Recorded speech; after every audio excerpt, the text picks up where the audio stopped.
All right, welcome everyone. Thank you very much for joining our program today.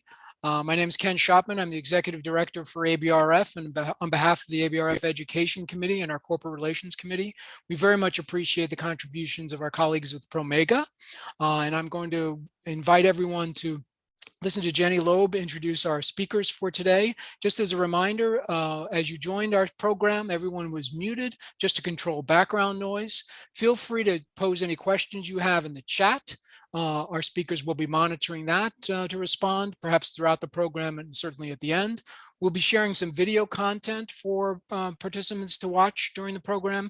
And we're also going to be using breakout rooms to create small groups for better interaction. So again, thank you all for joining. This program will be recorded, as you heard just a moment ago, and we'll be sharing the link to the recording to everyone who registered. So if your colleagues weren't able to join us today, they'll have access to that. And all ABRF members will have access to the recording following the program on the ABRF website. So with that, I'll turn it over to our friend Jenny Loeb to introduce her colleagues from Promega. Thank you, Jenny. Thanks, Ken. Good morning, good afternoon, and good evening, everybody. My name is Jenny Loeb, and I am a Global Market Segment Manager at Promega Corporation. I'm focused on supporting researchers who work for academic and government institutions. And it is with great pleasure that I have the opportunity to introduce to you today two really incredible speakers, Dr. Malin Utzinger and Dr. Tim Weitzel, who will be sharing tools today for self-mastery during these hard times during this ABRF online workshop. But first, a little bit more about these experts. Malin Utzinger is the Director of Integrative Practices at Promega and Director of Integrative Medicine at USONA. She's a physician and teacher of contemplative, somatic, and emotional intelligence practices for personal, interpersonal, and organizational well-being. She has been a research fellow in the fields of preventative cardiology at the Preventative Medicine Research Institute in Sausalito, California, patient-centered medicine at Planetary in San Francisco, and preventative oncology and human ecology at the University of Wisconsin, where she has also taught family medicine and integrative medicine. In the private sector, she has served as the Director of Women's Health at the Chopra Center for Wellbeing, consultant for personal and organizational well-being at the Eileen Fisher Corporation and the Manhattan Girls Chorus. She holds degrees in English, literature, journalism, and medicine from the University of Wisconsin, and in applied linguistics and cultural anthropology from Indiana University. Dr. Tim Weitzel is Promega's ESI architect, and he has spent his entire 30-plus year career in cultural development consulting, executive assessment, talent management, coaching, and leadership development. Tim told me that at the end of his first conversation with Bill Linton, who is the founder and CEO of Promega Corporation, that he said to Bill, "I've been looking for a CEO like you and a company like Promega for 30 years.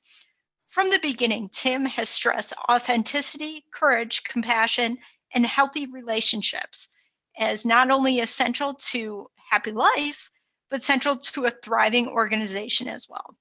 And like Bill and Promega, he has long considered for-profit organizations to be places where people not only make a living and fuel the economy, but they can also be places where people grow personally and become their best selves.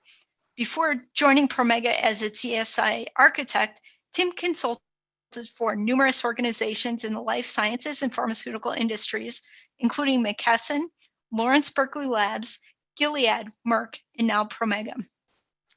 Tim's motto is, "The single most important decision you make is how you choose to think about what happens."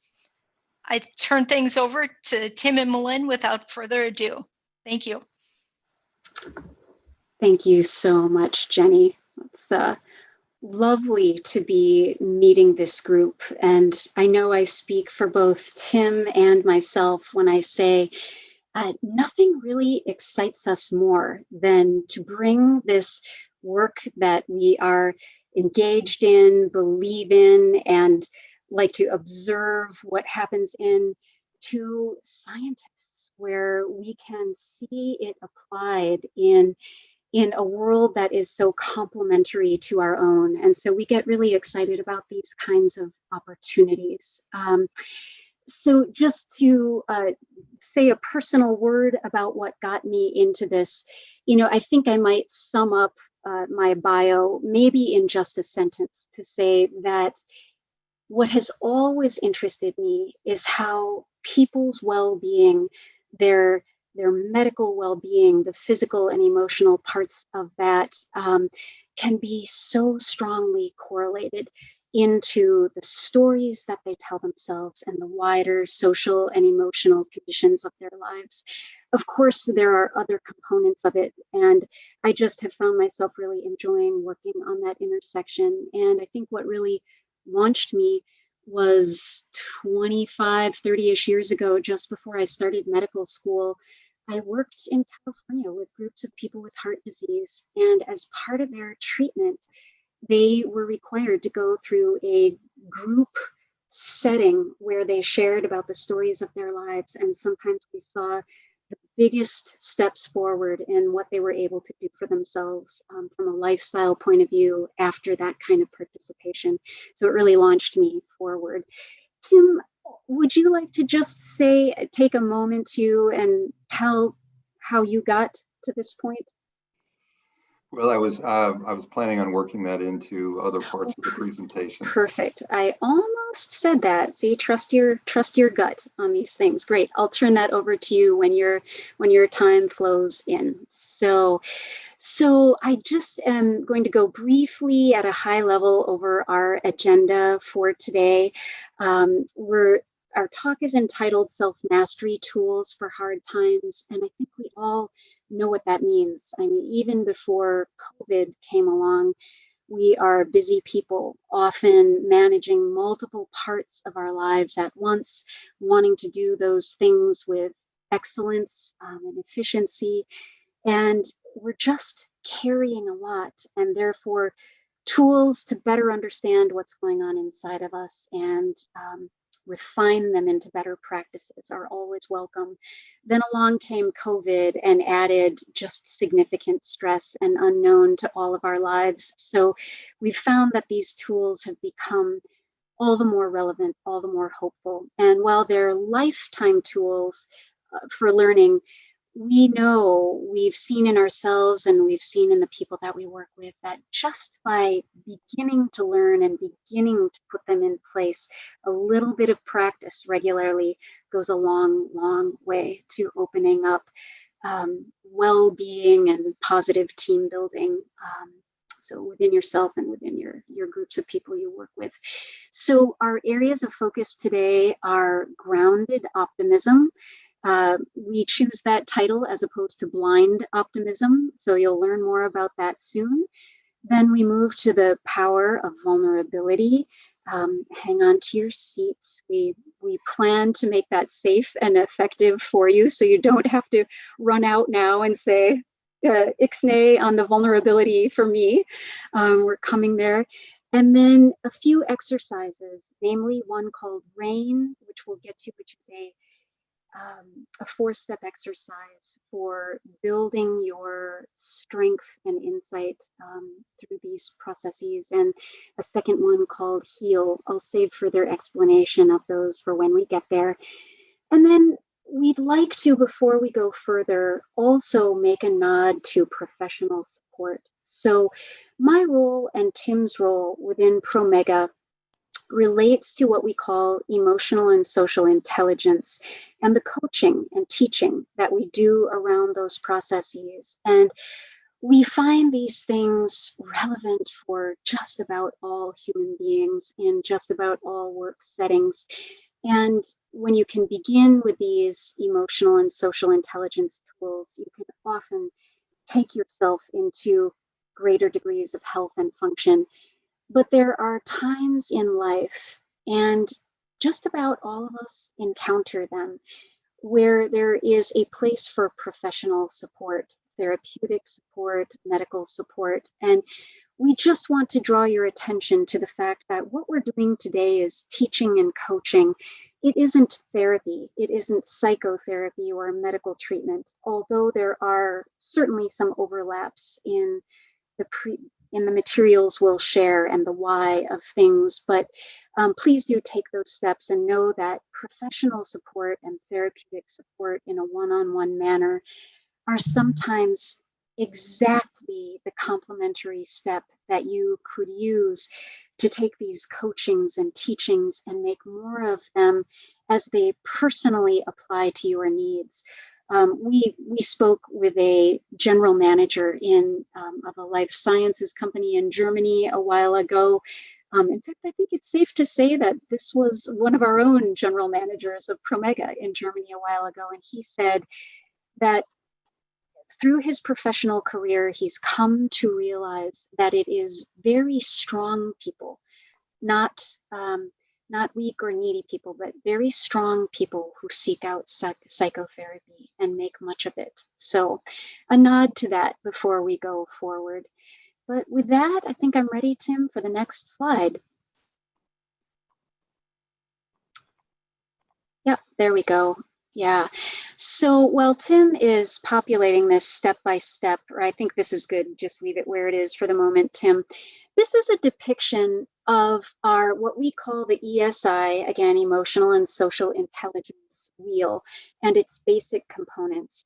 The wheel begins with an axle that is our representation or our symbol for the work of mindfulness. You may, or well, almost certainly you've heard of the concept of mindfulness these days, whether or not you've fully engaged with it.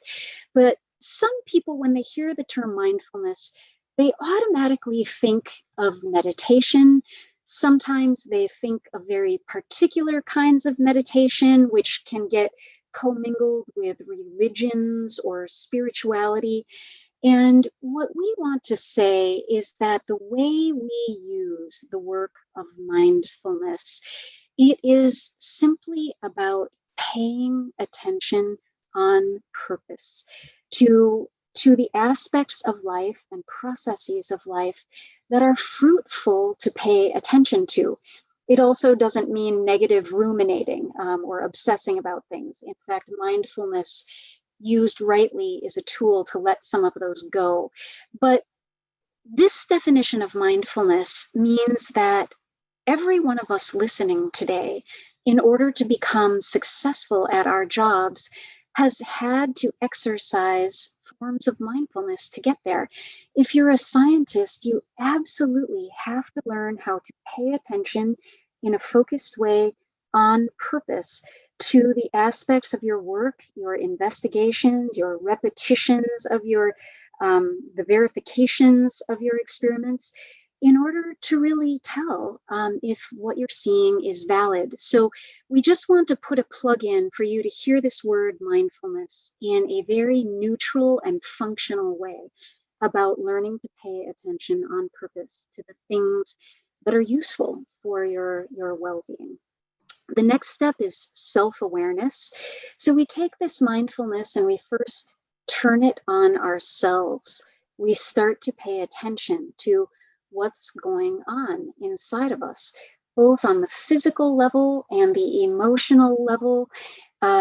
One of the biggest areas we begin to pay attention to is what are the stories we're telling ourselves about what's going on. And you'll hear more about that in a while. So this first step is about self-awareness. When we move from there, we come into the step we're focusing on today. So we're going to take you right into the heart and soul of what we call self-mastery. What this means is that when you start by paying attention to what's going on in yourself, some of the things you learn about yourself are clarifying, uplifting, exciting, just things about yourself you had never paid attention to before that are really nourishing in some way. But always, for every human being, when you pay attention really honestly to what's going on inside yourself, you also come up with some murky waters, some habits, some patterns about who you are, some innate tendencies that are less healthy, they don't serve you as well. And when that happens, you have to learn how to exercise some self-mastery to transform those that you're able to transform, and to take the strengths you're aware of and enrich them, make them even more robust and functional. So this is the work of self-mastery. It's like polishing the information that you come up with when you're paying attention to yourself. Next step is other awareness. This is just a way of saying learning to pay attention to others and their needs and their stories, paying attention with greater curiosity, greater empathy, and greater compassion, and also greater discernment. Some of us are more enablers, and in that case, you're learning to pay attention to others with greater discernment about what might really serve them. So it's an important learning, and that leads us to the last step, which is relationship management.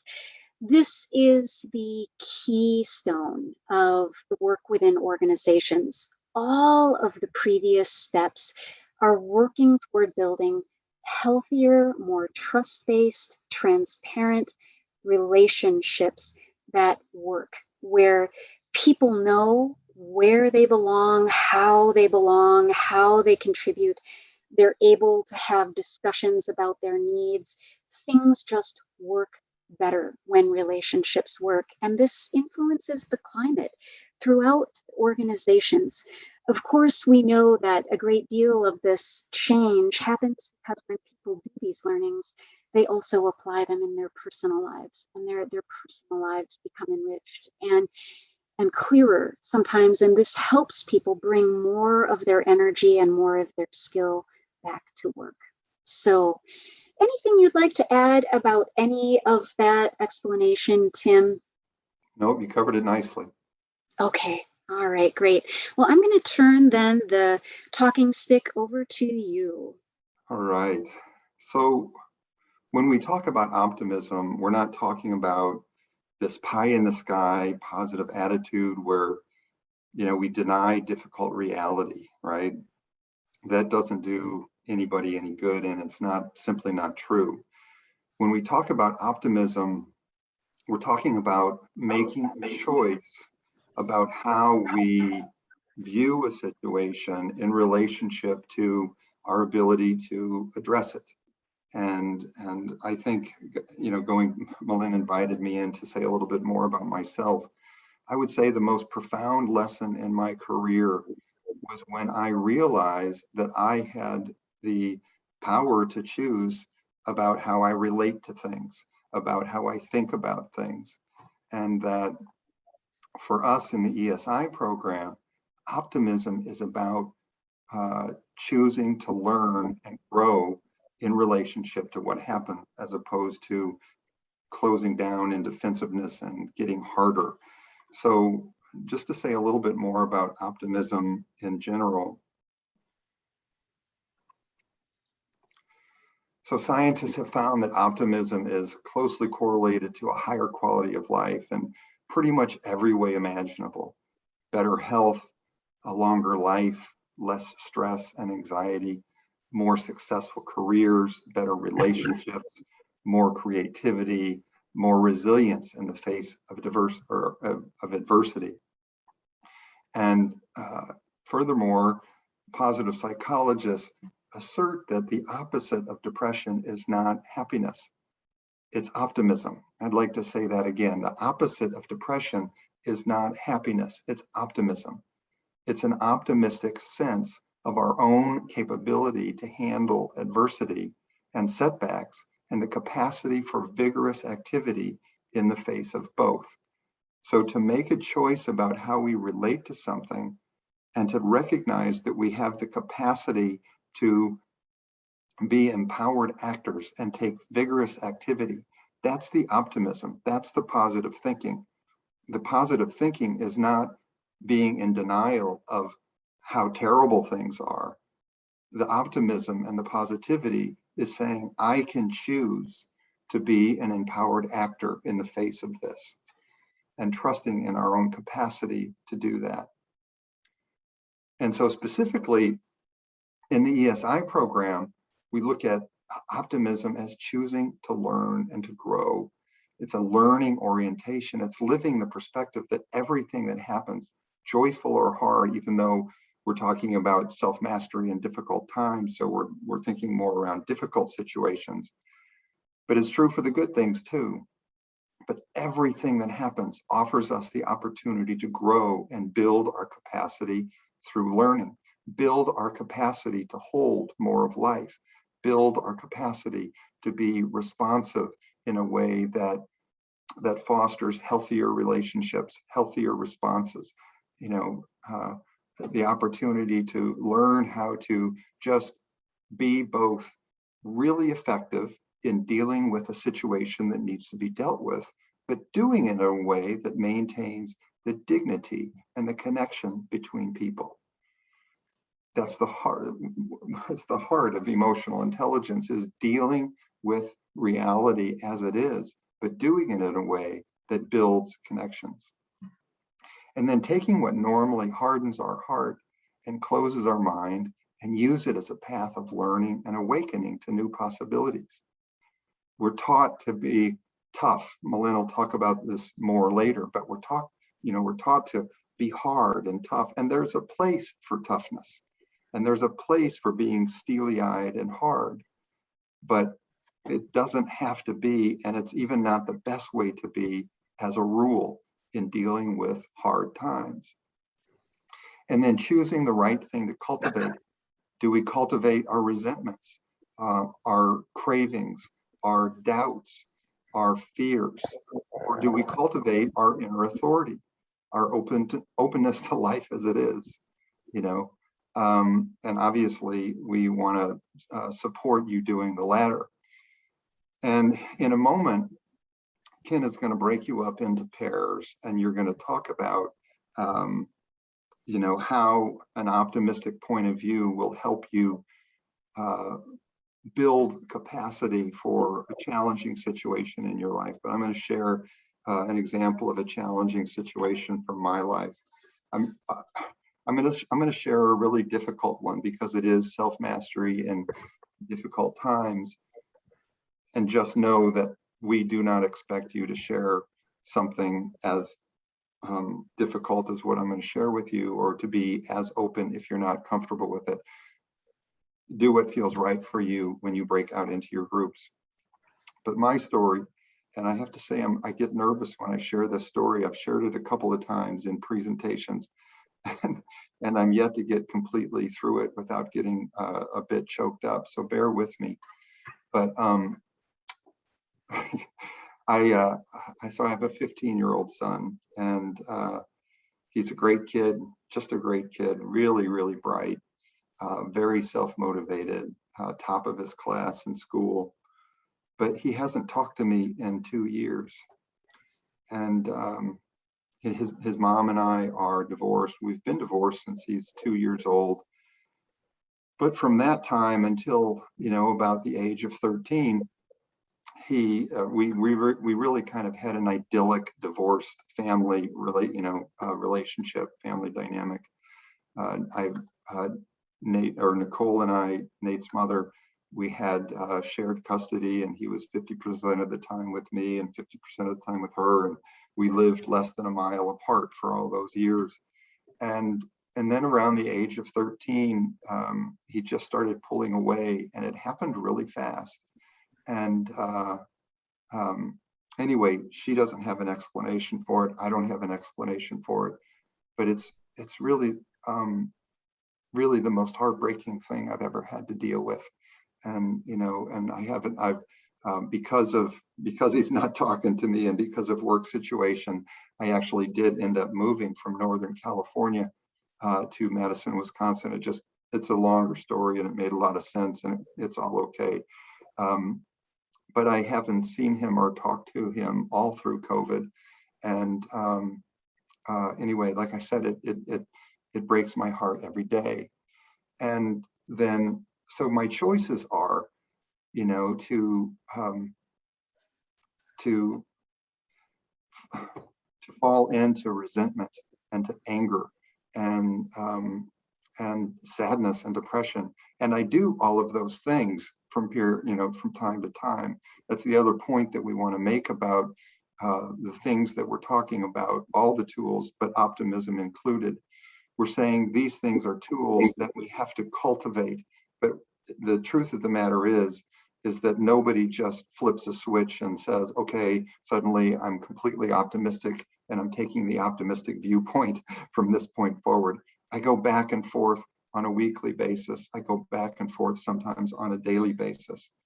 So my choices are, as I said, to sink into a depression and to cultivate resentment for his mom not helping me more make connection with him because she says it's his choice, and all the other dynamics that you can imagine are happening, but I won't go into it. Or my other choice is to relate to it as an opportunity for me to be able to learn and grow so that I can build my capacity to hold more of life, so that I can build my capacity for empathy for others in similar or worse situations, so that I can grow in my compassion, so that I can step up and still pray for the best for my son, even though I don't know if I'll ever see him again.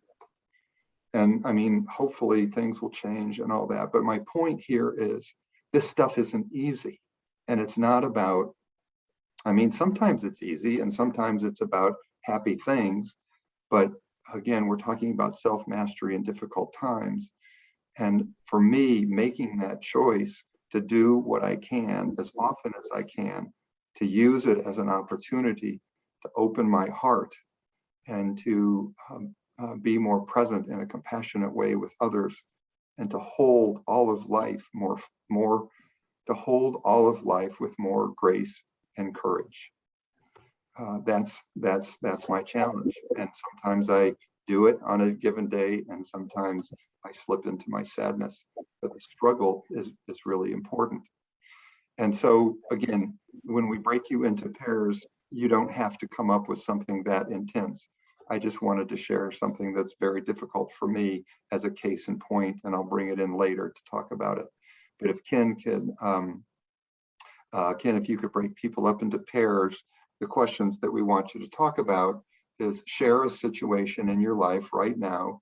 We're taking the optimistic learning orientation, or the optimistic learning attitude would give you more resilience, would help you address it more creatively. What's the situation and what's the learning stance? And we'll give you 4 minutes, 2 minutes per person. All right, we're going to open those rooms now, and you'll receive a prompt on your screen to accept the breakout and just go there. Here we are.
All right, I know that Courtney was going to work with Tim on the slide pieces during the breakout time.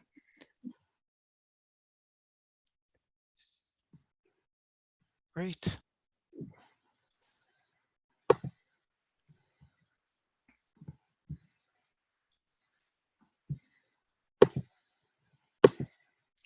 Oh, we've got somebody who's by himself. Malin, would you be comfortable joining one of the rooms? Sure. I was just messaging you about that, and fine. Sure, I would be happy to do that. Room 1 looks like Okay. gentleman is, or someone, Swami CT is by himself. Okay. All right. All right. Let's see here. I wonder if I'll get the prompt again to join. I had just declined it because I was going to stay here in the little group, but so Okay. is there a way to Oh no, I send can it move. to you? Yeah, okay, he dropped. So it looks like he may have just moved somewhere else. So I think we're okay. Okay. Okay, great. Alrighty. Oh, let's see. There we go. Looks Just don't want, like just don't want we people may to be. have Celestial here with us. Are you trying to Oh, find good. a room? Hi, Celeste. Oh, now she's gone. I sent her another invite. Okay, great. All right, let's move her to friendly people room. Move to, whoops, to,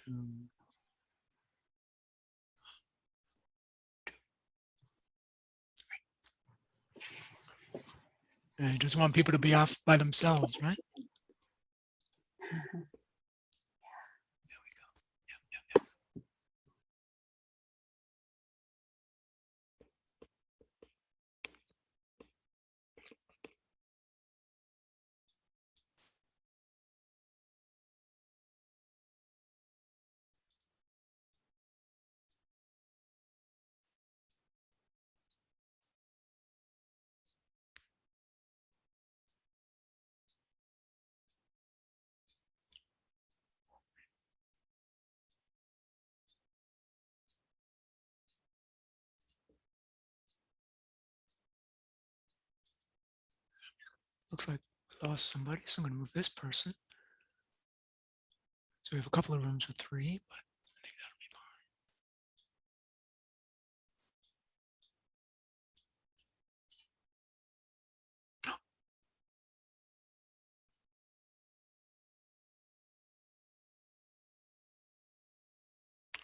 fine. Oh, unfortunately, Ian, his microphone wasn't working. Okay.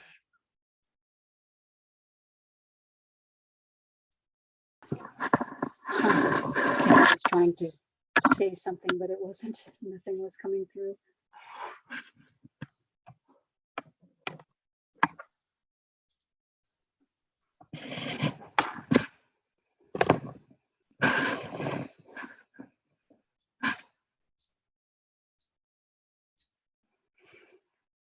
Ken, I was going to try to fix my high def camera in this little break, which it isn't on right now. I'm just on my laptop, but I'm a little afraid that if I plug in this new Sure. device that I might Yeah, get it's gonna. disconnected. Do you think I'm okay the way I am? I think it's fine. Yes, I agree with you. We don't want to introduce any variables, right? It's it's Exactly. because it'll download a driver or it'll try to do something.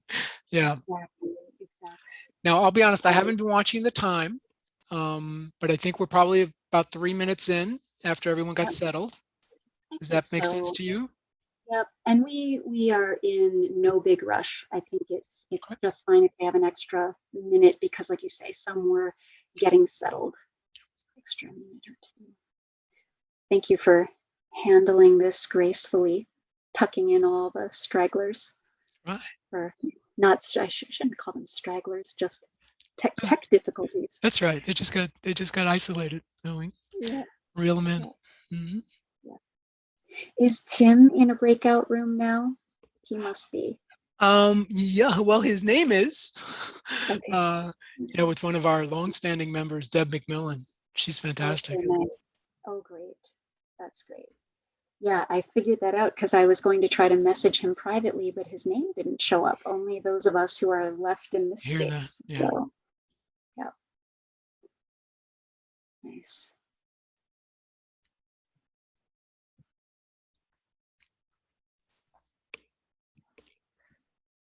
So do we want to give folks, say, a 1 minute, 2 minute warning?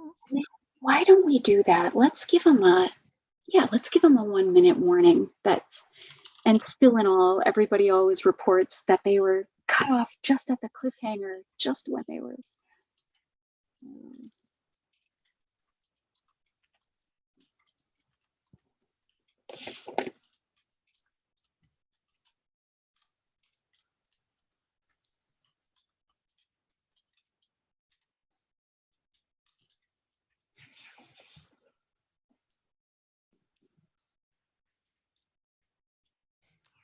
All right, we just let everyone know. 60 seconds. Nice.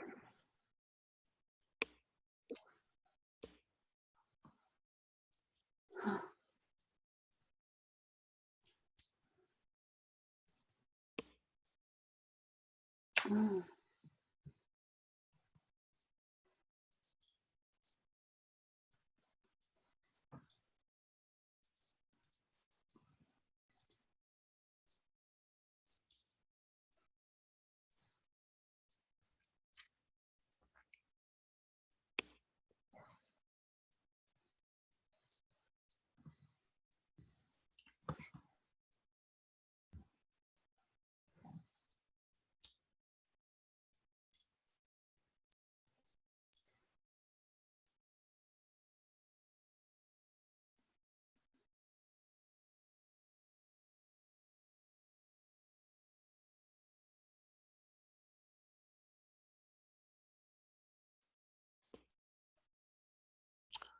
All right, we're going to close the rooms now and invite everybody to come back. It actually gives them another 60 seconds in case they get lost. Good, good, good. But we should start, as you see, we start to see people populating here. Yeah.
Now we're getting just about everyone back. Great.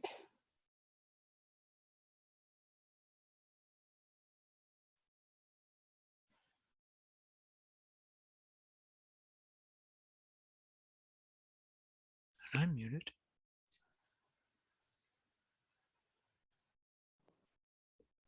Ken, when I'm in presentation mode, if I look at the chat, does everybody else see the chat that I'm looking at? No, Laura says yes, so maybe.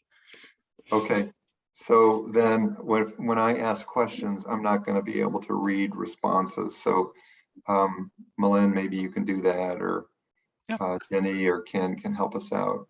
Of course. Yeah, for sure. I'll keep my eye on what I see coming up. All right, I think we're all back, so it's all yours. Okay, so do I just go back to, there we go. All right, everybody, thank you. We don't have a lot of time to debrief this because we've got a really packed schedule, but if there's a comment about how that was helpful, or thoughts or questions that you have, you can put them into chat, and we'll see that if we can get to as many as possible. So go ahead and do that, but we'll proceed, and then there'll be people monitoring the chats that people have. Okay, Malin, you ready? Yes, radio.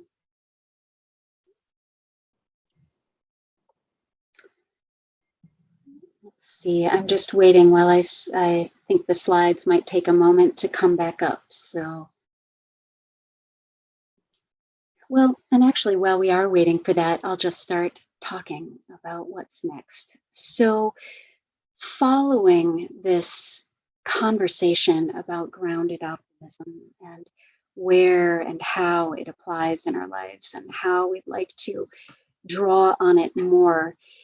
As we move from there into the conversation to follow about vulnerability, we just want to frame this up by letting you know, in order to better understand and skillfully use moments where you could be more vulnerable in certain ways, it's really, really important to understand the kinds of behaviors that take us away from healthy forms of vulnerability, the kinds of things that we do while we are trying to get away from the kind of vulnerability that feels like it might be unsafe.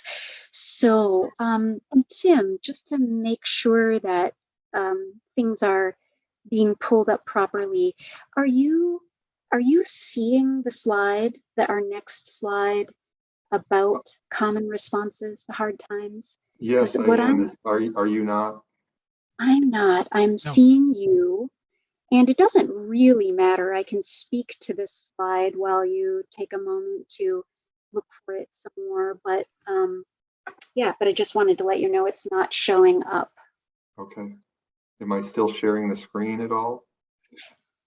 Well, I see your face and I see some of the other people in our group. Okay, it looks like it's coming up now. Or it looks like maybe Ken is sharing. Oops, that's not what I wanted to do. All Sorry right, about that. no problem. So while we're getting the slide, let me just ask you to take a moment and think about some of your own personal behaviors or things that you notice that others do when they may be in a moment of vulnerability, but either not wanting to show it, or maybe that vulnerability is actually below their level of awareness. They don't even realize that there could be some vulnerability in there, and so they're behaving from another level of awareness. And great, just to acknowledge, I am seeing the slide right now. So just let me know what some forms of the following kinds of things are. We know from research, all kinds of human observation, that one of the things people do rather than becoming authentically vulnerable are numbing strategies, all kinds of numbing strategies. And before I start naming them, I'd actually like to invite you to think of some of the ones that either you witness in yourself or you witness in others, or both, that come into play when you're not wanting to face something that feels real and potentially a little scary and overwhelming, and that addressing it could make you feel vulnerable. Some variations on this, on numbing, are becoming harder and tougher, sort of seizing control, showing up in a way that temporarily tricks you and others into thinking that you're impervious. You've got your armor on and can't be touched by life and its difficult moments. So take a moment, and I'm just going to open up my own chat window so I can see what you're saying. Give yourself just some time to think about, what are my ways of numbing and or becoming tougher, more control oriented? What are some examples of behaviors that demonstrate that?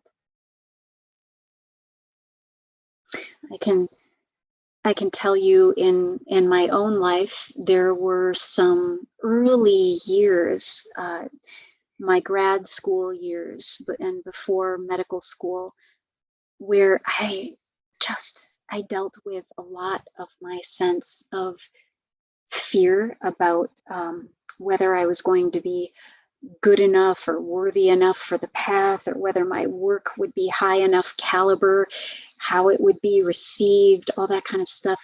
I dealt with it by snacking. Started off as snacking, but then sometimes that snacking grew to like epic proportions, where I was just feeding myself really badly to the point of eating too much and of not the right stuff, so that I had a stomach ache. And then the thing I had to concentrate on was my stomach ache and not my fear about handling the task in front of me, or about whether the people I was working with were going to approve of my contributions. So yeah, isolating, busyness. Excellent. Letting your mind go blank. Ooh, you guys are really good. Feeling into nuances. Going blank is one of the ones that we don't often realize is a numbing strategy. But just that feeling of kind of allowing ourselves to be overwhelmed and then just gray or blank. And it doesn't really feel like a choice very often. It just starts to happen as a way that our bodies have gotten trained to cope. Yeah. So let's see, what else do I see here? I'm going to scroll down. Emotional eating, staying in bed, napping. Yes, yes, procrastinating. Excellent. So you guys are right in tune with the kinds of things that we do, rather than sometimes staying with that thing that's making our heart flutter or our stomach flutter, and imagining how we're going to address it in a more proactive way, whether that is a behavior within ourselves that needs addressing, or some kind of a challenging conversation between ourselves and others. So yeah, you're right on target. And by the way, we don't mean to say, by asking you these things, that distractions are never an all right option. Sometimes after a very full day or a very full week or month, sometimes you absolutely need a distraction. And especially if it's one that can be helpful in other ways, you know, calling a friend, if it's safe in COVID, attending a party, or watching a movie. Sometimes our brains absolutely need a break from the intensity of what we're doing. But if you know that within you some kind of stress is building up because you're holding something at bay, and you're numbing it out consistently by distracting yourself or avoiding in some way, or becoming overly aggressive, taking charge, micromanaging, if you're doing those kinds of behaviors consistently, that's where we're wanting to tune in. So thank you for these excellent examples. Let's go forward, Tim. One more slide. So we would like to propose that, you know, normally when we protect ourselves from feeling things that are real and deep, and sometimes things that don't have immediate solutions to them, like the suffering of a friend or a family member, what can happen in all of that putting on of our armor and putting on of our distracting devices is that, well, it feels like a protection. Those habits just become so ingrained that we become further and further away from the heart of things. But when you begin to regularly practice the kind of approach that allows you to begin to look at the genuine human struggles, either within yourself or between you and others, and to just, even in a very introductory way, to begin to recognize it, to speak about it, to share about it with somebody else.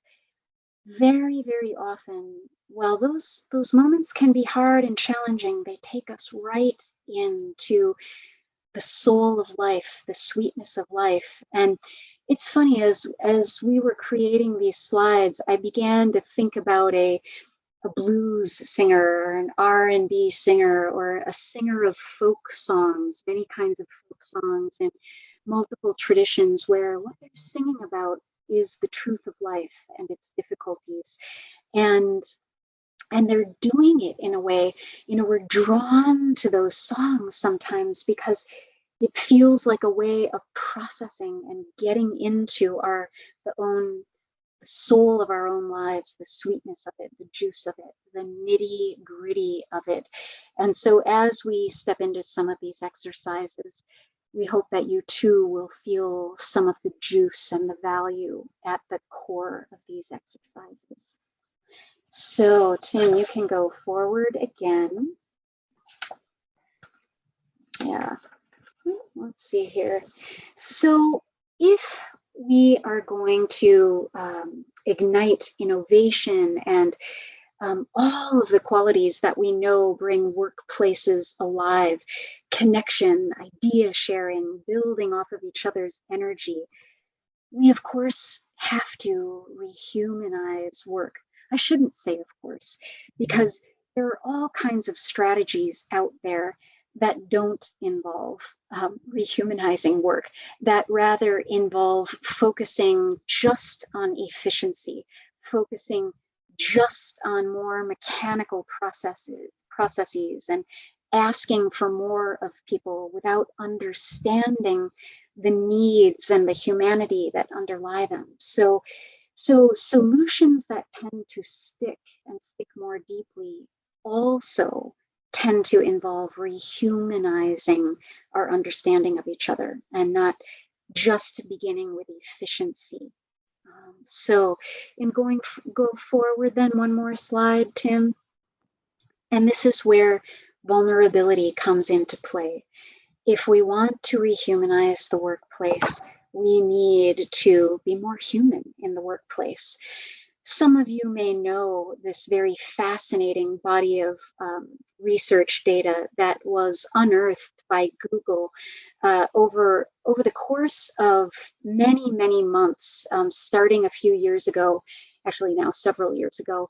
Google was trying to understand why certain of its teams were more successful than others, why they were more innovative and able to do the group work that supported their innovations taking hold and becoming transformative. And they looked at this question every which way, analyzing the composition of these groups and the processes of these groups. And they just kept coming up empty-handed. It looked like having a differential or a full spectrum of experience on teams, wasn't it? Ages, genders, orientations, no. Educational backgrounds, no. Was it that they did social activities together? No. Was it that they used humor? No.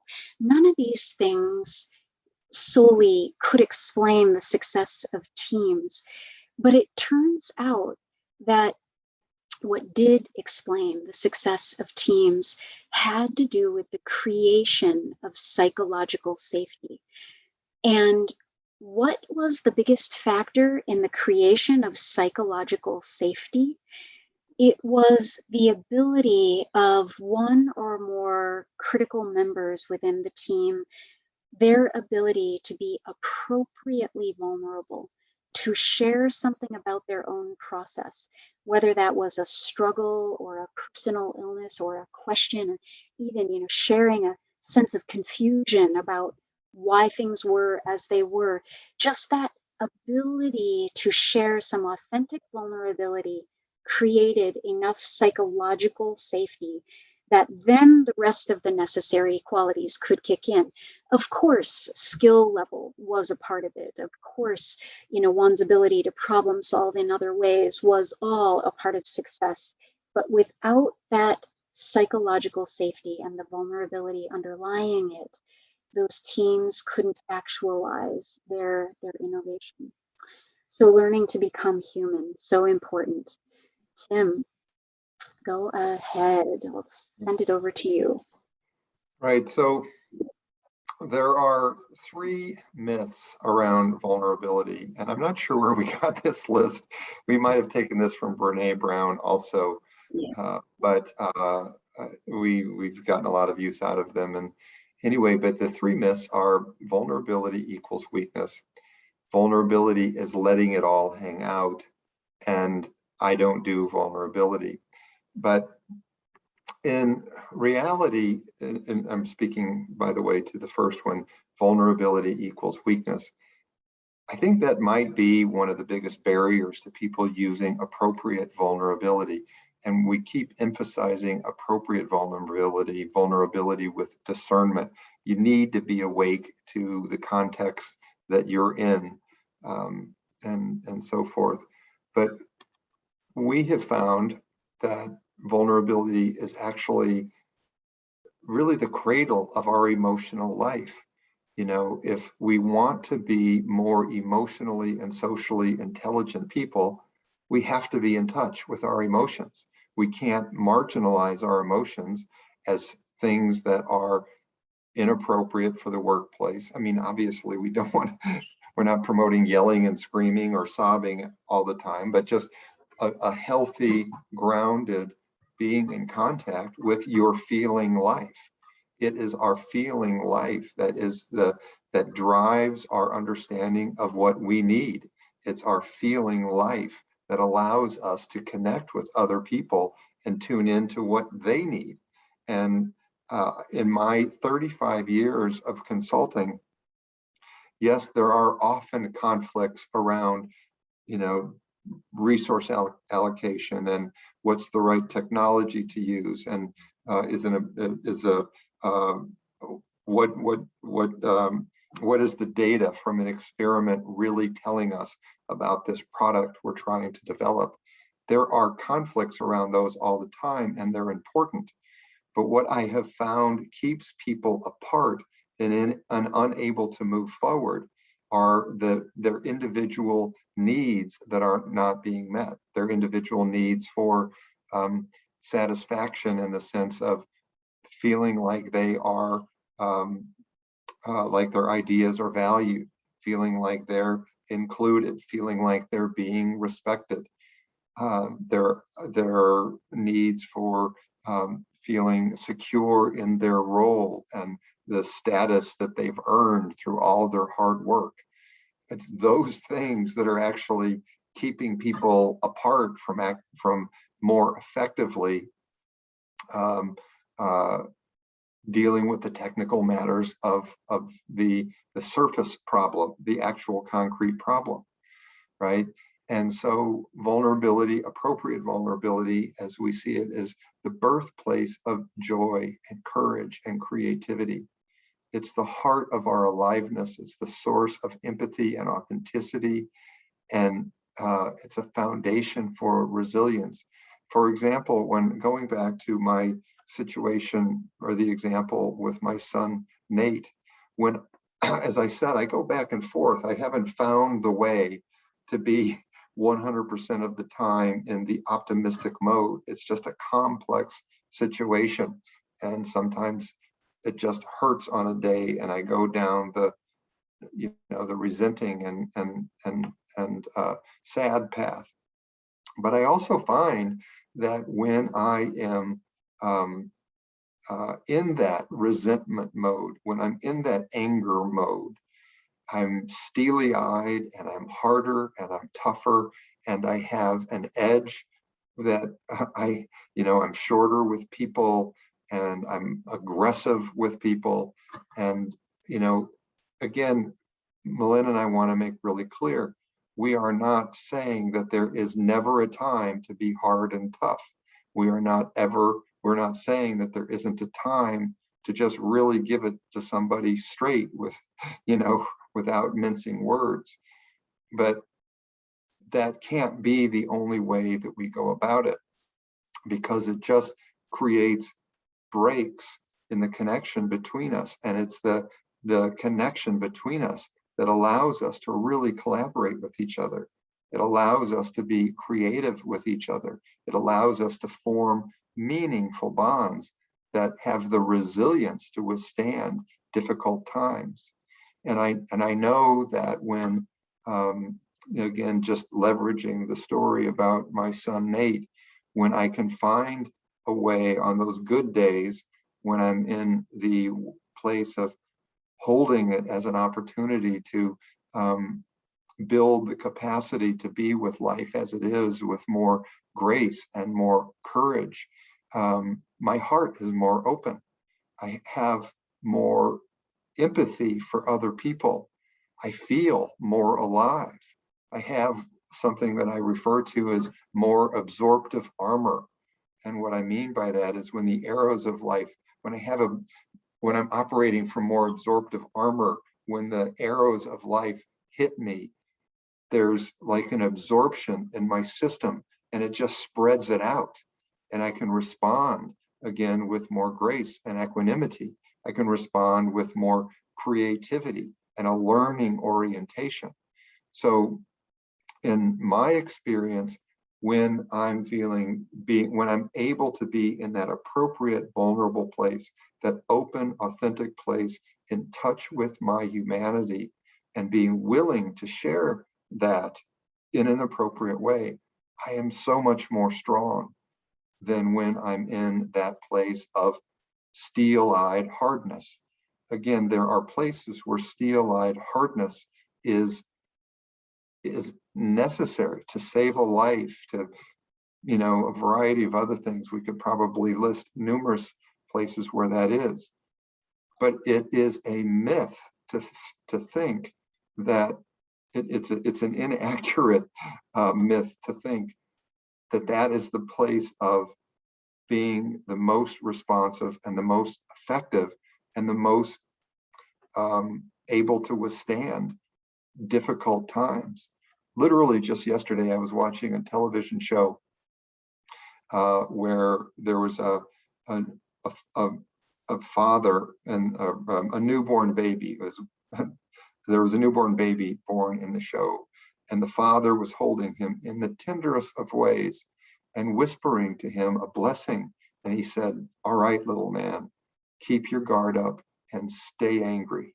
It's the only way to get through life." And I thought, well, I've got to use that example tomorrow, because that is something that we are brought up with. Stay tough, stay hard, be in control. And again, in some situations, maybe, but to a large extent, it's those things that actually make us more likely to break and not be effective in the way we deal with something. And certainly cause us more stress and all the related things that go with that. The other myth is that vulnerability is letting it all hang out. We don't recommend dressing like this fellow at work. And we're also not talking about just wearing our hearts on our sleeves and talking about how sad we are if we're sad.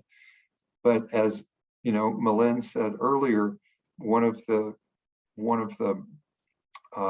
most important ingredients in creating psychological safety is the ability to express your humanity and where you really are with something. And actually, there's also research that shows people have a much stronger preference for leadership who can appropriately share their background stories, share their doubt in an appropriate way, share what they're struggling with. That doesn't, sharing your doubt and sharing what you're struggling with does not in any way negate your ability to be an optimistic leader that keeps people focused on the ability to choose a more productive route. And then the last one is, I don't do vulnerability. And again, kind of going back to the all right, little man, keep your guard up, stay angry. There is that, there's that cultural, not expectation, maybe expectation, but just cultural conditioning that says, in times of tough, I have to be rigid, I have to be in control, I have to be tough. And we're saying that if you can open to some of your vulnerability in an appropriate way, you're going to be not just stronger, but you're going to be more alive. You're going to be potentially more creative. And we have a video that we want to share with you, and hopefully it'll work. I'm going to hit the play button. It's about a 15-minute long video. When we come back, we'll get some reactions to it. And if it doesn't work this way, we'll send you the link in a chat. But when we tested it, it did work before. So here we go. And this is Brene Brown, by the way. Brene Brown, some of you may know her, you probably do. She's fantastic. She's not the first person to ever talk about the value of vulnerability, and she's not the only one talking and writing about the value of vulnerability. But she really has found an incredible voice and is doing it with just incredible effectiveness and impact. So here goes Brene Brown.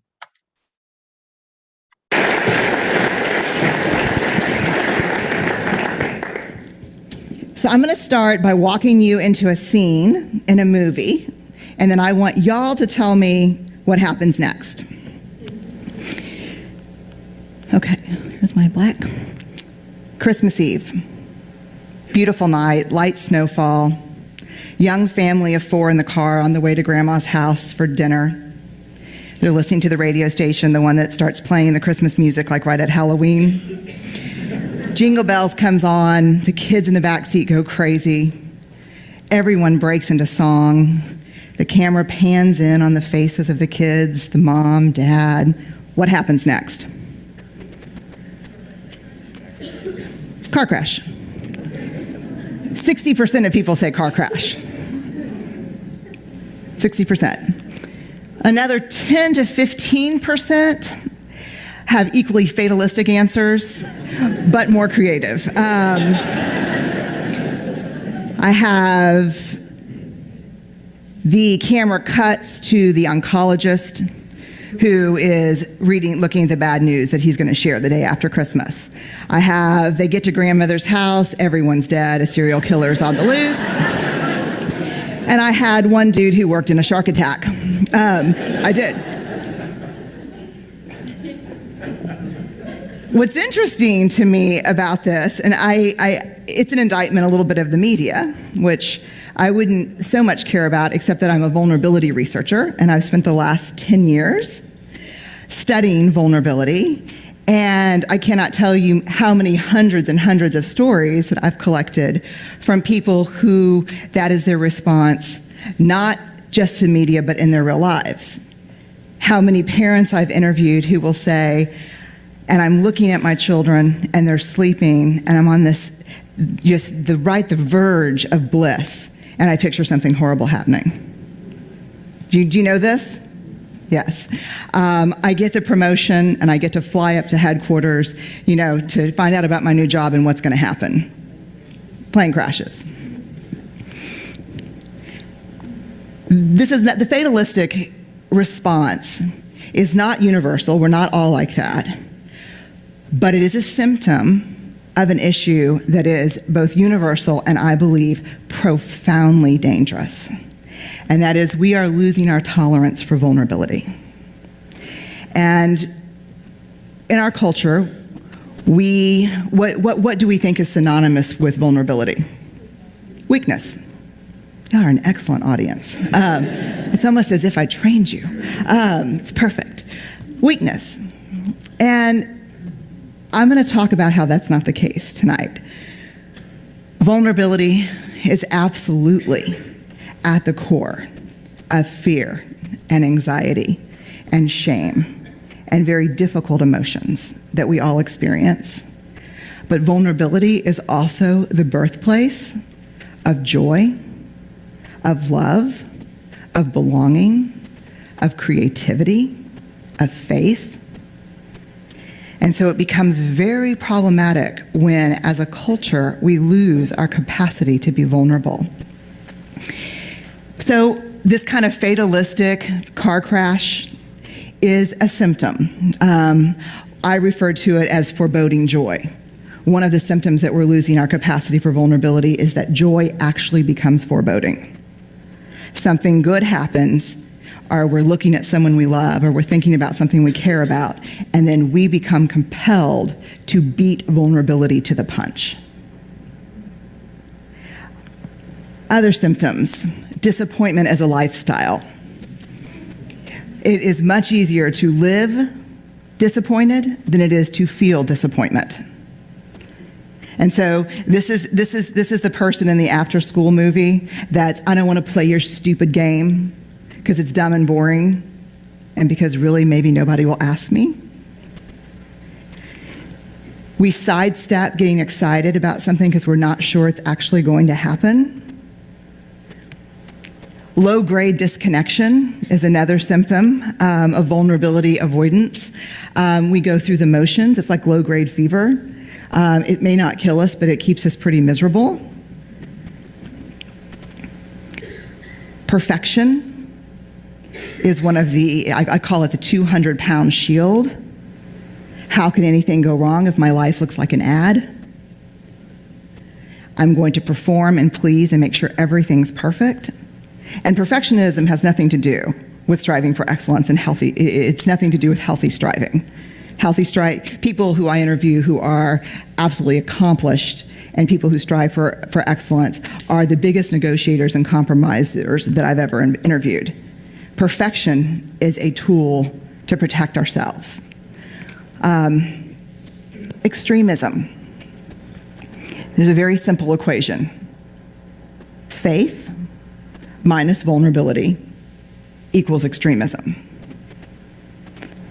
Faith is the vulnerability that flows between the shores of certainty. Faith without vulnerability. Spirituality is inherently vulnerable. It is believing in things we don't understand or really can't see. And last, I believe the most universal way that we are dealing with an intolerance for vulnerability in our culture is that we numb. And I'll talk about this in a minute. Let's go to a bigger question, and that is, what is driving this intolerance for vulnerability in us? And I believe the answer is scarcity. We live in a culture that tells us that there is never enough, that we are not enough, that we are not good enough, that we are not safe enough, that we can never be certain enough, that we're not perfect enough. And maybe the one that we really don't talk about, that I think is perhaps the most dangerous, is that we are not extraordinary enough. In this world, somehow an ordinary life has become synonymous with a meaningless life.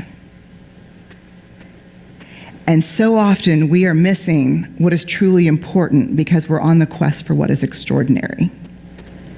Not understanding that in our ordinary lives, in the ordinary moments of our lives, is really where we can find the most joy.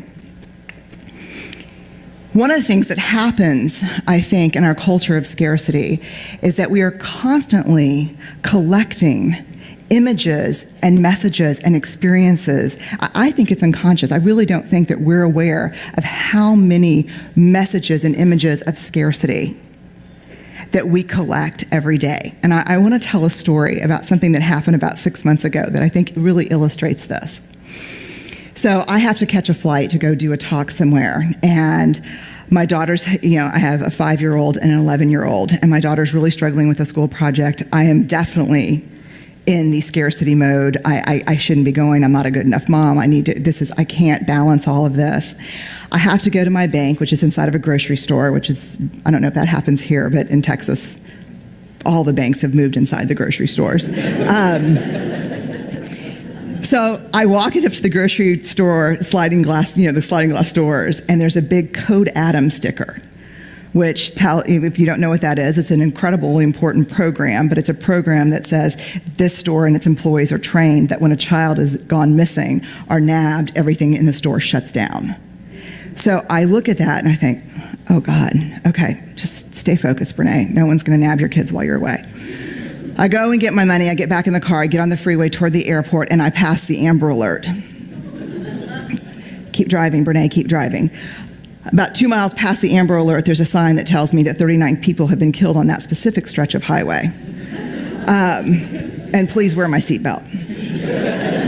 Then I get to the airport, and of course, I'm in line to security getting naked, and I hear, the threat code has been moved to orange. And then I go through this thing that I'm like, oh my God, holy crap, is that a movement? Is it always orange? I was like, I'm gonna start writing it on my hand on a Sharpie, like, it's always orange. Okay, orange is not, hasn't gone bad. I'm like, what is it?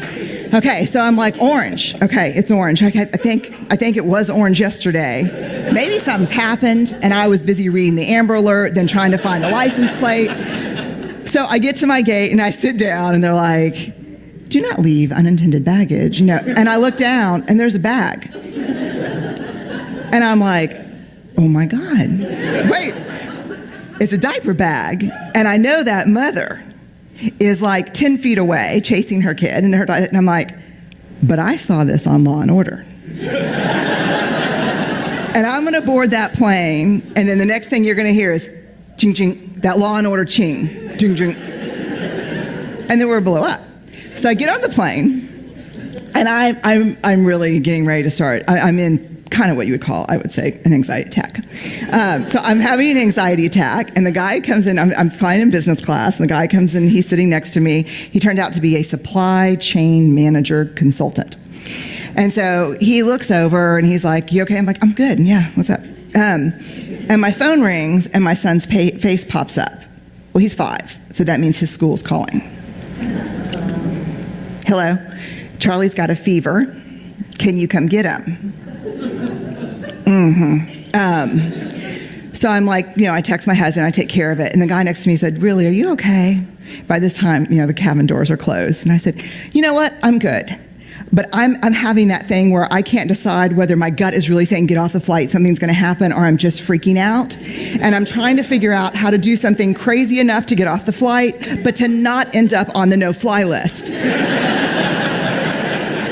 And so I'm a super blast to fly with. So then he said, let me get you a drink. And I said, I don't drink. And he goes, Xanax? And I was like, no, I don't do Xanax either. Which is a shame, but I don't. But then what I realized is it really makes me think about my work, because we numb vulnerability. Now, had he said chips and queso, that would have been a completely different issue. Evidence of the numbing. We are the most addicted. We are the most medicated, obese, and in debt adult cohort in human history. We're numbing. And this doesn't even include busyness. I didn't even put the busy slide up. When they start having busy recovery meetings, they'll have to, busy 12-step meetings, they'll have to rent out football stadiums. Because we just stay so busy that the truth of our lives can't catch up. That's the plan. And so what are the consequences of numbing vulnerability? What are the consequences of trying to beat vulnerability to the punch? Here's the consequence to numbing that I've learned. And as a vulnerability researcher, I've spent the first 6 years of my research studying shame, empathy, and courage, and the last 4 years studying joy, authenticity, love, and belonging. And one of the things that I learned that was very startling for me personally and everyone I've ever met is that you cannot selectively numb emotion. When we numb the dark emotion, when we numb vulnerability and fear and shame of not being good enough, we by default numb joy. We cannot selectively just numb the dark emotions. We have interesting research around this. We have research that shows us in addiction studies that an intensely positive experience is as likely to trigger relapse as an intensely negative experience. Let me tell you, if vulnerability is a sharp edge, there may be nothing sharper than joy. To let yourself soften into loving someone, to caring about something passionately, that's vulnerable. So the question becomes, how do we embrace vulnerability? And here's what I learned from the research. We practice gratitude. We stop and be thankful for what we have. I've interviewed a lot of people who have been through many horrific things, from genocide to trauma. And when you ask them what they need, they will tell you, I don't need your pity, I don't need your sympathy. When you look at your children, I need to know you're grateful. I need to know that you know what you have. So to practice gratitude, to honor what's ordinary about our lives, because that is what's truly extraordinary. We can compete with the images from the media, from the news, from the scary shows on TV, with our own images of gratitude about what's ordinary in our lives, the people we love, our kids, our family, play, our community, and nature. These are things that happen every single day that we're so busy being afraid we're missing these.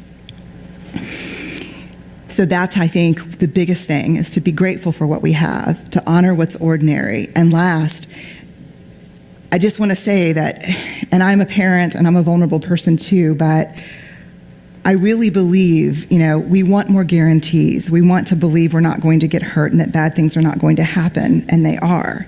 But there is a guarantee that no one talks about that, and that is that if we don't allow ourselves to experience joy and love, we will definitely miss out on filling our reservoir with what we need when those hard things happen.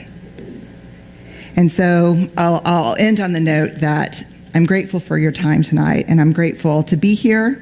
And I hope this is something that we can do together, because I believe in vulnerability we'll find what really gives purpose and meaning to our lives. Thank you.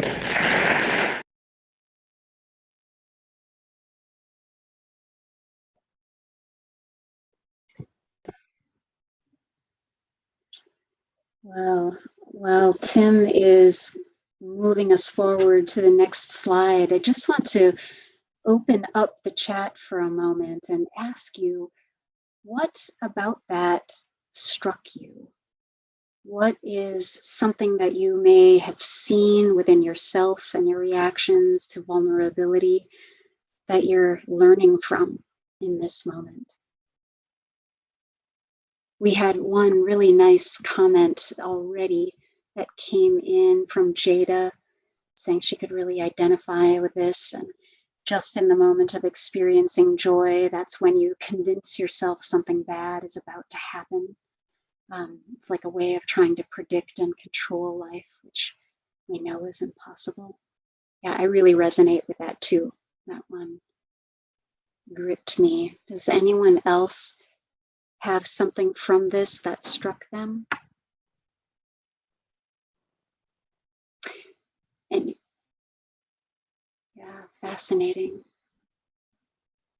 Yeah, trying to be perfect in all situations, work, as a mom, as a wife and friend, absolutely. Yep, and so much of our life pushing this notion of scarcity in my face, never feeling enough. Yeah, learning to question that, learning to look for the evidence that we are enough in some ways.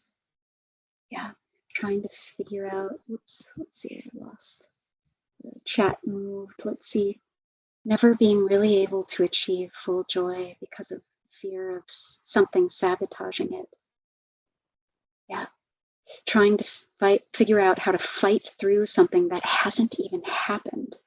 Yeah, putting up these big scenarios in our mind that we're fighting our way through before the fight even really is necessary.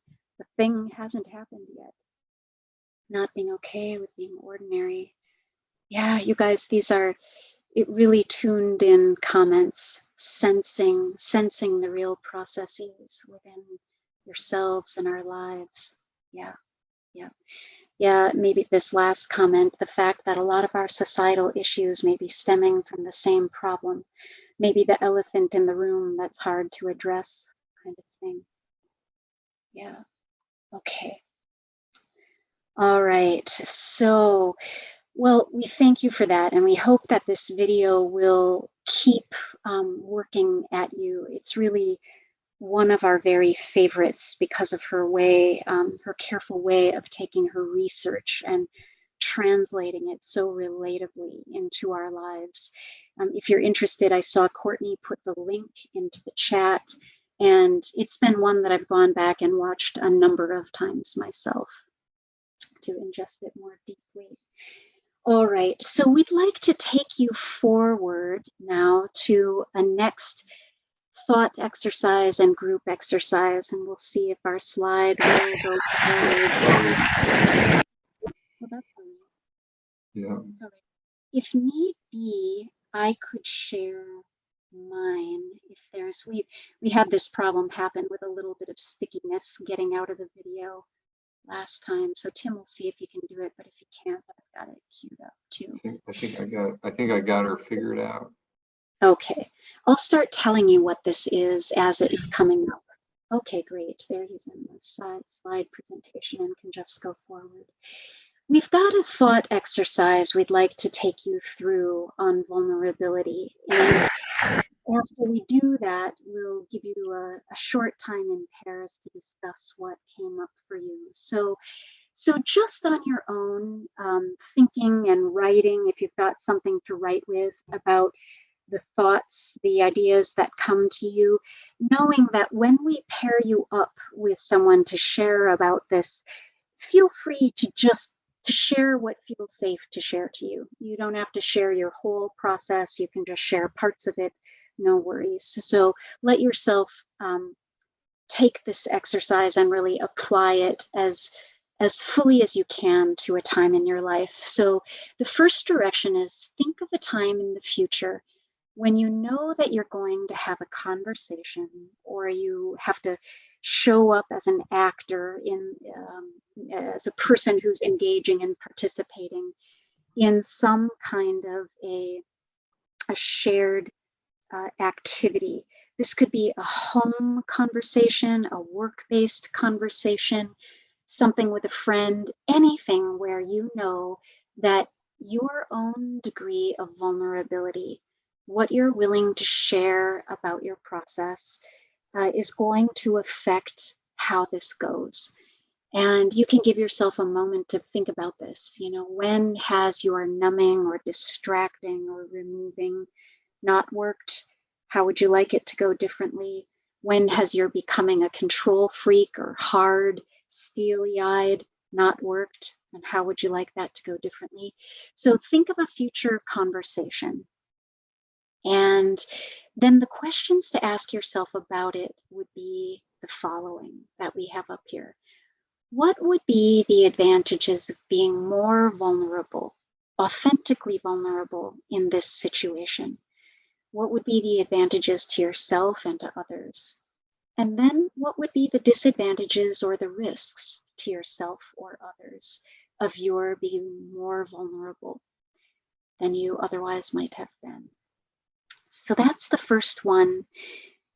I'm just going to pause there for a moment and let you start to gather your thoughts on that. And if you've got something to write with, go ahead and jot some thoughts down, and then I'll give you the next piece.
All right.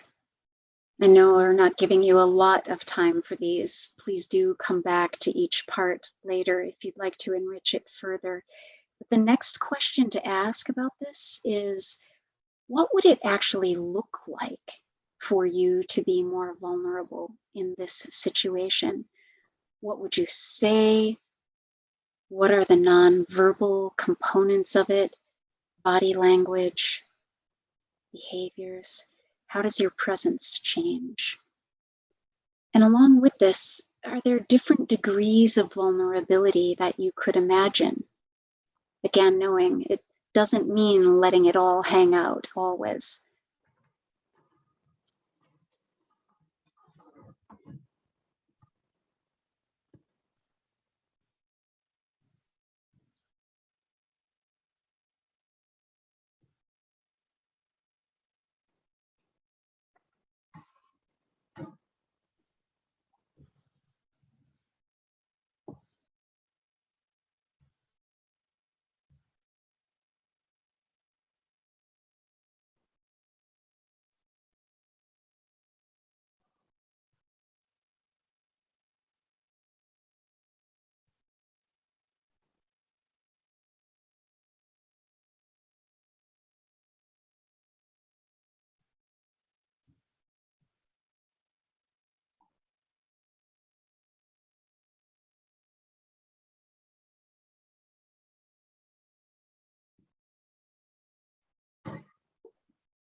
And I'm going to move to the next question for you. If you're going to be more vulnerable, what might you also need to feel safe? Is there something you haven't thought of yet that would help you in this situation or that you need?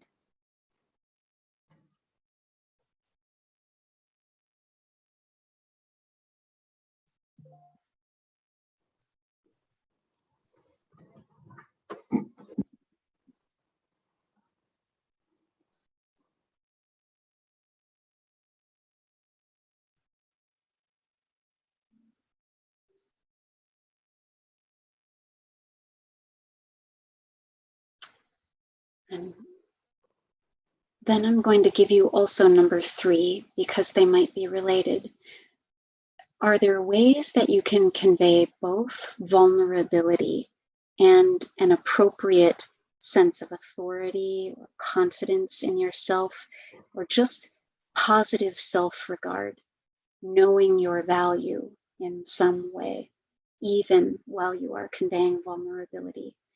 So what might that look like for you? How might you express both vulnerability and appropriate positive self-regard?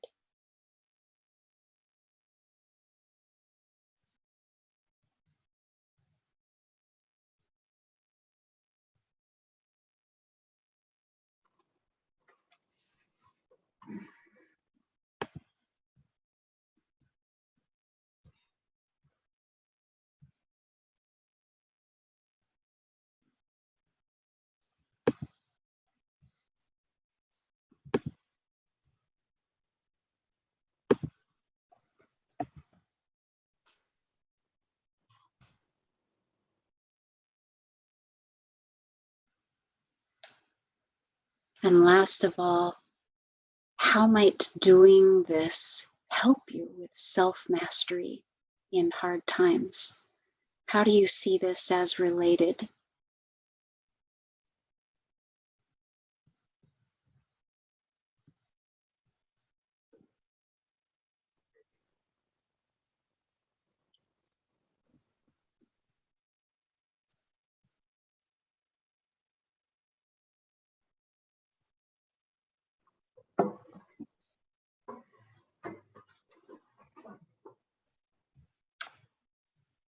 All right, so wherever you are in this process, we'd like to give you a chance again to just share with another person in the group. So Ken is going to put you into pairs, or there might be a triad that happens if we've got an odd person. And then if we need it, I've got a shortened version of these questions that we can pop into the chat, or Ken can, so that you can see them. But just share, you don't have to share the whole thing, just share what struck you from this exercise. And each person is just going to have about 2 or 3 minutes to share. And then you'll switch, and we'll give you like a 1-minute warning before we'll pull you back. So about 6 minutes total.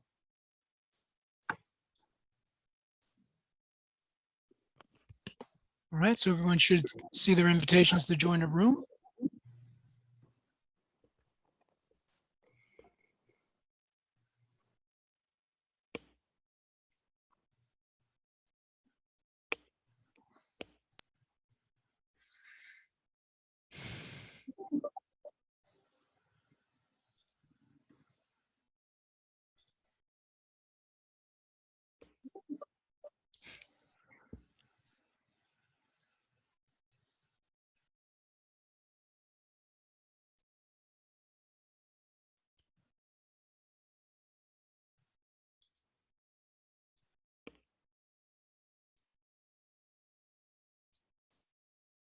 I think Courtney and Kim went to their room. So we're going to bring them back. Okay.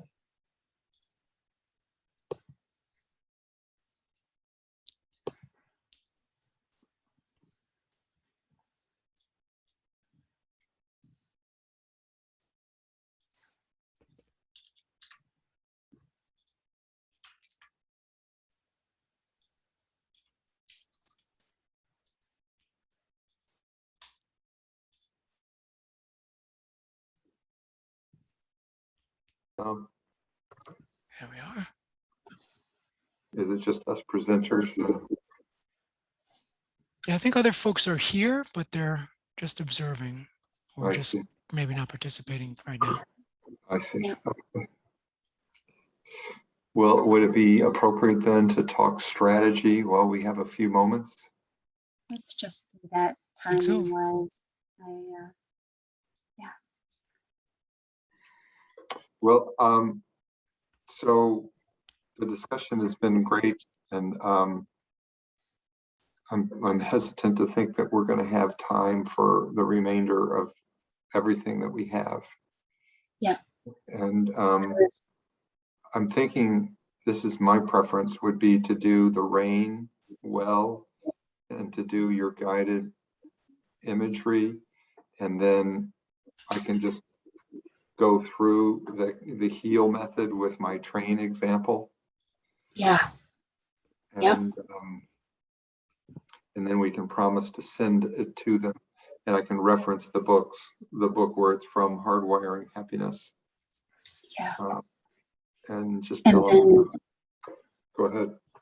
yeah, no, I was right with you. I had sent something similar in a chat that, or in a text that probably floated up, but I think that's right. Let's do a nice rain, and for, maybe 6 or 7 minutes, but enough time to feel it, and then give them the steps of heal, maybe not with de-emphasizing the L, the link, but your train story is a good one. And then maybe take them into that last notion of, those the slides of whatever you pay attention to. Yep. And then leave them hypothetically, with the last question: what do you want to grow in your life? And practicing heal around that. Rain and heal. Sounds like a plan. Sounds good. So Ken, the gist of that for you is that this is going to be our last breakout, which I had a sense that it would be. Yeah. So Run out of time. yeah. Yeah, it's good. Yeah, it's good. It's a good problem to have when people give great comments, and it seems like an enriched space for discussion. Guys, Sorry, Ian, about your mic. How long do we have for the breakout? We said 6 minutes, and we're just past 4. Okay, Yeah. I'm going to take a quick bio break. I'll be right back. Yep, that's great. I got him. Better be quick. That's all right. I'll pick up the teaching. Yeah, and Ian, I'm sorry about your mic. Yeah, I know Ian was having issues earlier with the video too. I wonder if it's just some of those like friction elements when it's the browser-based version of Zoom. Mhm.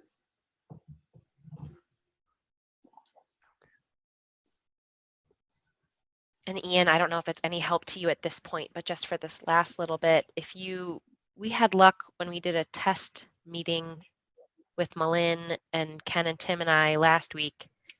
Malin had an issue with seeing video, and she logged out of the Zoom meeting and then logged back in. Ah, on your phone, I see. Yeah. Yeah.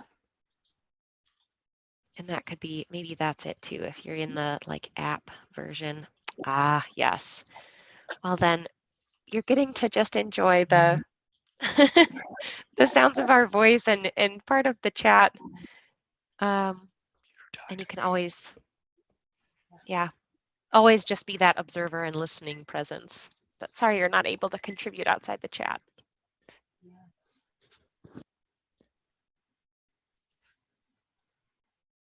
Yeah. Yeah, so glad that video is a really good one. Mm-hmm. So I sent everybody their warning, so they should get the message that the rooms will close in a few seconds. Great.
They should be popping back any second here, Tim.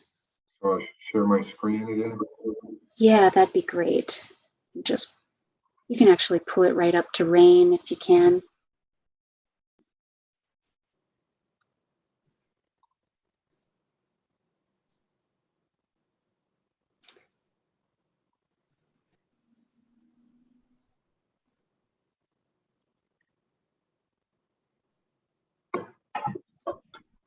Great.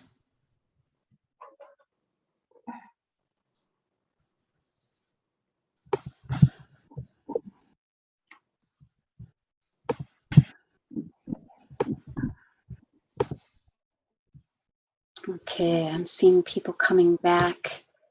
Hopefully, 11 people back. Yeah, we should be getting more.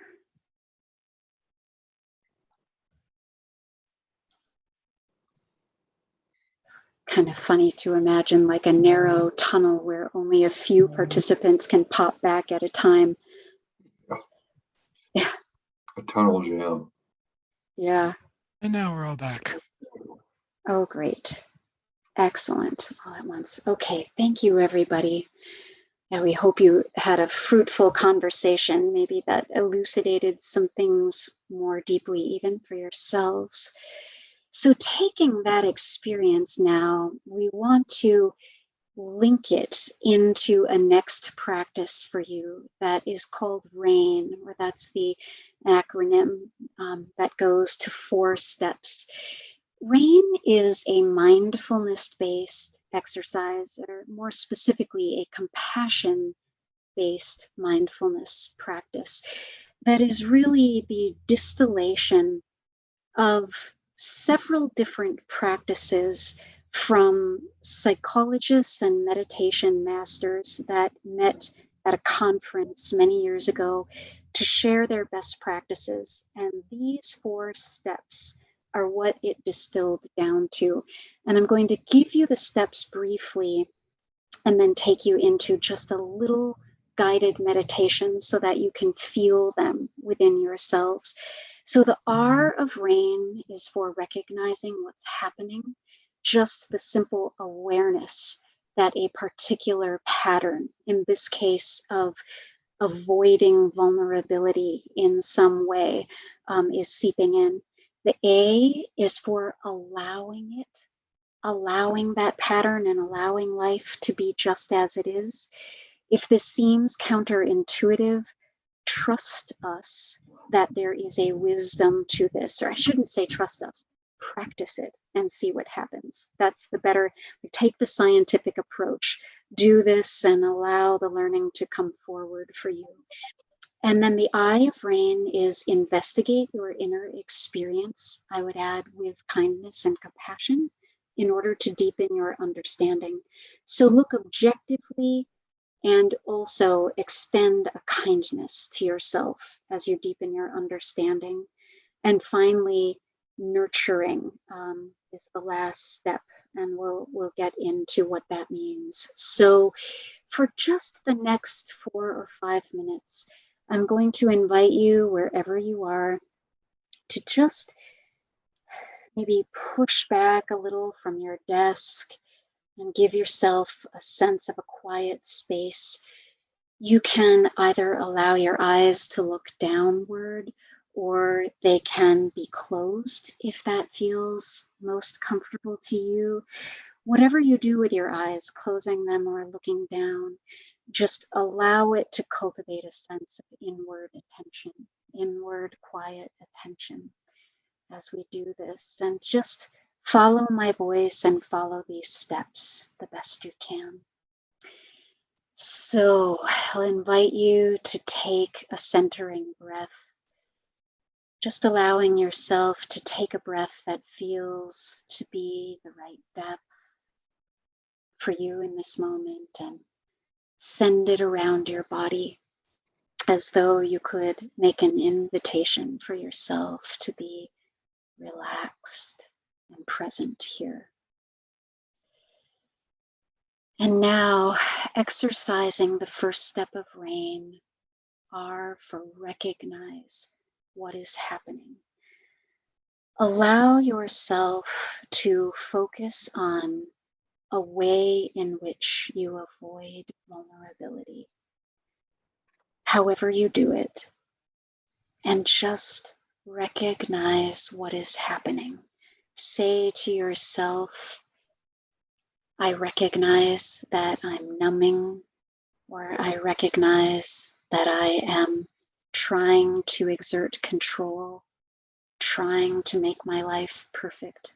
Whatever it is, a simple sentence. Just recognize this is what's happening in my life at this moment. And take a breath around that. I recognize this to be true. And now moving to the A of rain, allowing this and allowing life just to be as it is. Whatever struggle, whatever conditions you're encountering, take a breath and just say, I allow this to be. I allow myself to be trying to numb, trying to control. And I allow and accept the conditions of life that are causing this. And even if you're struggling with this step, just allow yourself to be struggling right now. It doesn't come easy. It sometimes happens in layers. Just allow life to be as it is right now. Taking a breath out, imagining the space within you to be bigger for that allowing. Moving to the I, investigate your inner experience with kindness. Ask yourself, why is it that I feel this way, that I'm numbing, or that I'm controlling, that I'm disassociating? And rather than asking with judgment, asking with kindness and a hope of clarity, a hope of seeing life and its patterns within you more clearly.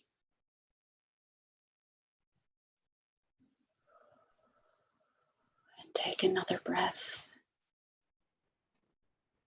and move to the N of rain, nurturing with self-compassion. In other words, being gentle with yourself. Knowing that this is hard work and it's a lifelong process. See if you can just breathe some kindness and support to yourself for turning to this process again and again, doing the practice of rain.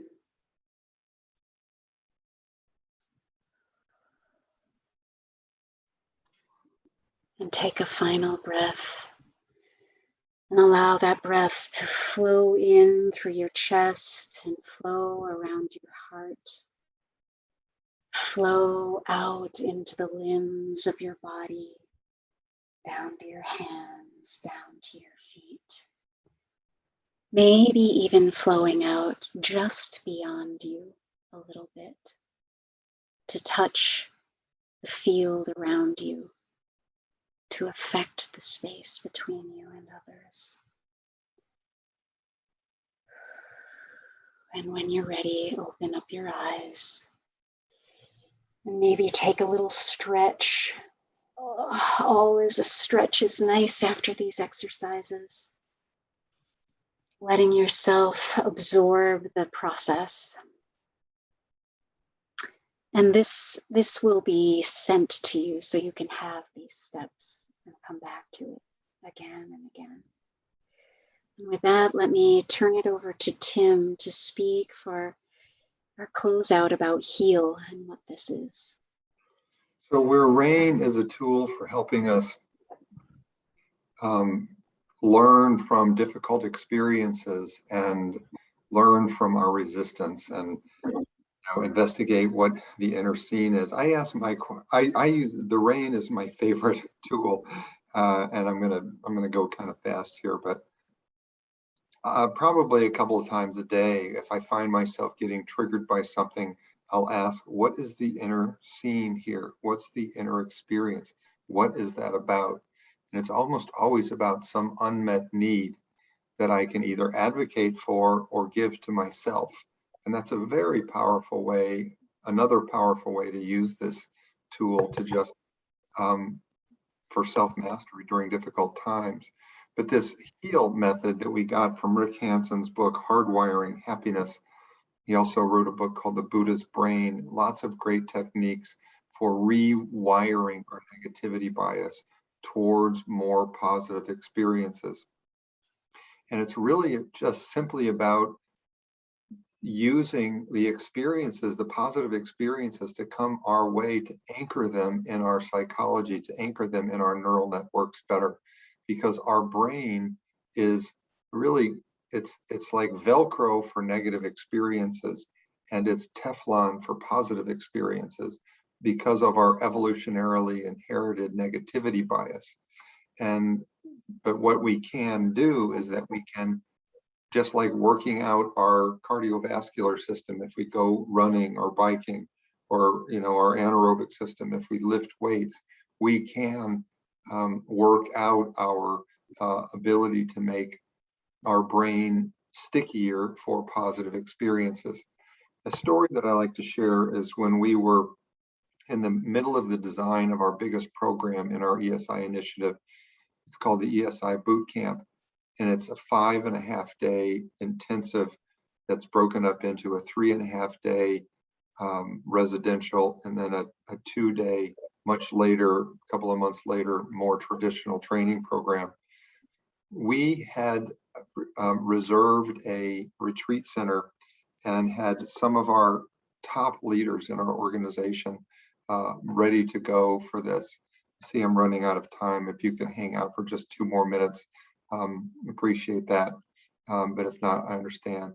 And so when we were designing it, I had a moment of panic and realizing that we're just not going to be ready for this in time, and we've got a lot on the line. So I went outside on my deck. I lived in the Berkeley Hills, up at the top of the Berkeley Hills, and I like to work in the wee hours of the morning.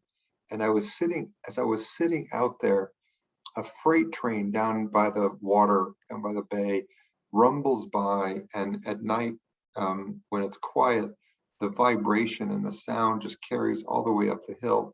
And I was meditating, and it just hit me viscerally as this powerful experience with lots of force. And so I caught this positive experience and I amplified it.